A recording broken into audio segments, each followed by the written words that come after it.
Salut à tous et bienvenue. Aujourd'hui, on va parler de la défaite d'Haïti face au Brésil lors de cette Coupe du Monde 2026. Un score de 3-0 qui élimine pratiquement les Grenadiers de la compétition. Mais au-delà du résultat, c'est surtout la manière qui fait parler. Je vais être clair, dès le début, le plus grand adversaire d'Haïti aujourd'hui n'était peut-être pas le Brésil, mais le choix et tactique du staff technique. Parce qu'en regardant cette rencontre, une question revient sans cesse. Comment peut-on affronter une équipe remplie de stars comme Vinicius et les autres avec une telle approche tactique? Installez-vous confortablement parce qu'il y a beaucoup de choses à analyser. Une première période catastrophique. Dès le coup d'envoi, on a senti que quelque chose n'allait pas.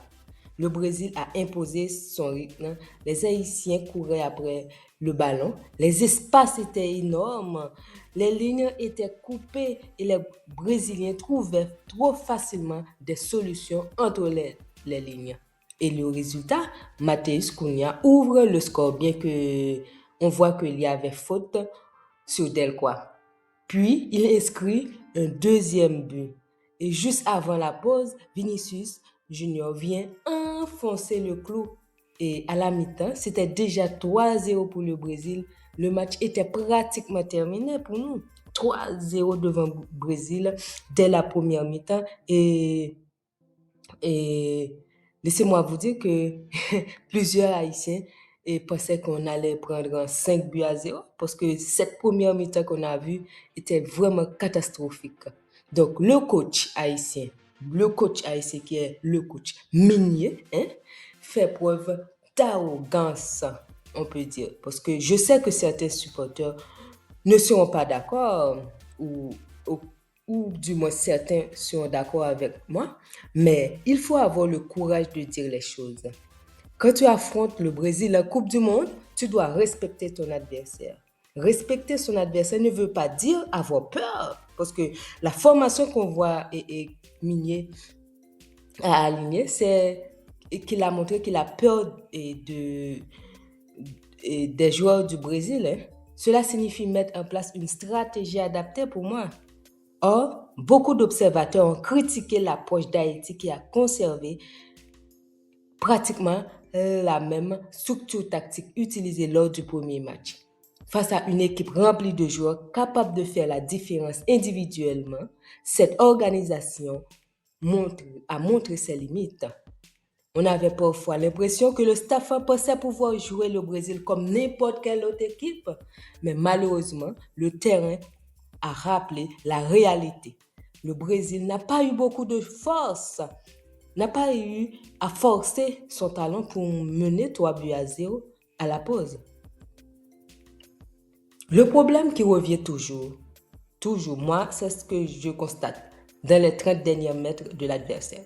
Maintenant, parlons de ce problème qu'il y a toujours dans ces matchs quand Haïti joue. Quand Haïti arrive dans les 30 derniers mètres adversaires, plus rien. Les joueurs semblent manquer d'idées, manquer de cohésion. Ils hésitent, ils ralentissent, ils ne trouvent pas les intervalles. Vous voyez? Ils ne créent pas de décalage. Au lieu de construire patiemment l'action, on voit souvent arriver une passe trop longue ou un ballon envoyé dans une zone où personne ne peut faire la différence. C'est là que l'on ressent un manque de travail collectif offensif. Parce que les joueurs ont du talent, ils ont de la vitesse, ils ont de l'envie, mais dans les zones décisives, les automatismes ne sont pas visibles. On ne voit pas assez d'appels croisés, on ne voit pas assez de combinaisons rapides, on ne voit pas assez de mouvements pour désorganiser le bloc adversaire. Et face à une équipe de haut niveau comme le Brésil, ça ne pardonne pas. Donc, et le gardien? Le gardien n'a pas assuré, pour moi, Johnny Placide, il n'a pas assuré la prestation du gardien haïtien Johnny Placide. Et oui, la défense a laissé beaucoup trop d'espace, mais à ce niveau, un gardien doit parfois sauver son équipe. Et malheureusement, il n'a jamais donné ce sentiment de sécurité. sur plusieurs actions, on sentait une certaine fébrilité. Les joueurs du Brésil ont constamment mis la pression. Vinicius a notamment été impliqué dans les 3 buts brésiliens et a posé d'énormes problèmes à la défense haïtienne durant toute la première période. Quand votre gardien n'est pas dans un grand jour contre des joueurs de cette qualité, la sanction arrive rapidement. Une deuxième période plus courageuse pour moi, oui. La deuxième période était bien meilleure. Il faut tout de même reconnaître une chose. La réaction des joueurs en deuxième période a été meilleure parce que Mini a fait des changements que le peuple, que certains journalistes voyaient qui devaient plus fonctionner. Ok, donc c'est ce changement-là qu'il a fait a donné un souffle. On voyait plus clair les joueurs étaient plus disposés. Il y avait plus de rythme avec Dominique Simon qui a libéré beaucoup Bellegarde. Et franchement, la deuxième période était vraiment satisfaisante. Bien qu'on aurait dû avoir marqué un but. Donc, l'équipe a montré davantage de caractère. Le bloc était un peu plus compact. Le Brésil a également baissé le rythme, il faut dire ça, après avoir fait le travail avant la pause. Mais le mal était déjà fait. Le match avait été perdu dans les 45 premières minutes. Ce qui m'inquiète pour la suite, ce qui me préoccupe le plus n'est pas cette défaite.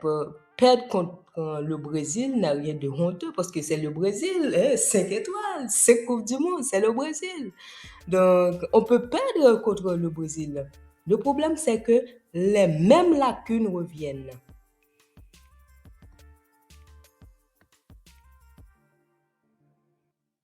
Difficulté à construire dans les derniers tirs, manque de créativité offensive, erreur de placement défensif, choix tactique discutable, peu d'adaptation lorsque le plan initial échoue. Ok, Meunier n'aime pas faire le changement pendant la mi-temps.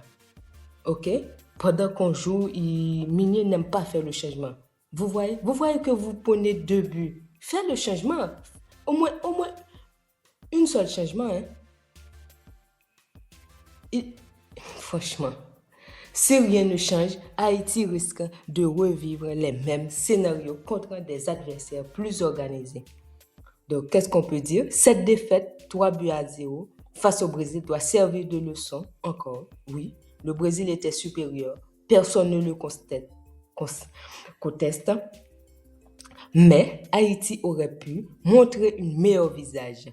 Le plus frustrant aujourd'hui n'est pas le score, c'est l'impression que l'équipe s'est compliqué la tâche elle-même.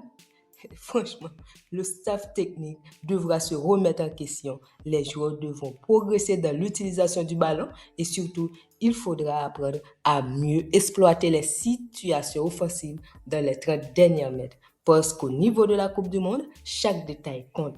Et aujourd'hui, trop de détails ont tourné contre les Grenadiers. Donc, dis-moi en commentaire, le principal responsable de cette défaite est-il le coach, le gardien ou l'ensemble de l'équipe? Si cette analyse vous a plu, n'oubliez pas de liker, de vous abonner à la chaîne, ça me fait beaucoup plaisir, et d'activer la cloche de notification pour ne manquer aucune analyse du football. Donc, je vous dis à très bientôt pour une nouvelle vidéo. Bye bye, c'était Busy Foot Girl.